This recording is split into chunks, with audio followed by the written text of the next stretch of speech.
वालेकुम दोस्तों। अच्छा दोस्तों, मैं आपको एक और चीज़ दिखाने जा रहा हूँ। ये मेरी एक मुर्गी है वाइट।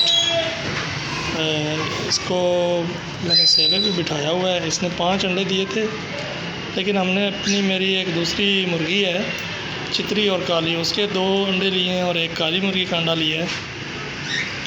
लास्ट वीडियो में मैंने आपको दिखाया था। तो अभी जो है मैं आपको दिखाने जा रहा हूँ। देखें ज़रा कितनी प्यारी मुर्गी है। इस देखें, ये गुस्सा कर रही है। अब देखें, ये गुस्सा कर रही है।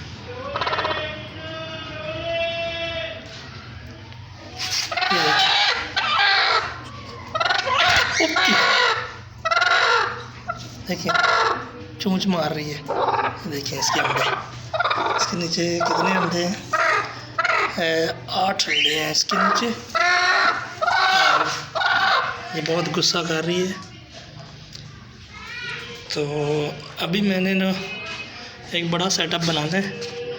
आप दोस्त मुझे सपोर्ट करें, लाइक करें, शेयर करें, ठीक है। और मुझे बताएं कैसी लगी मुर्गी।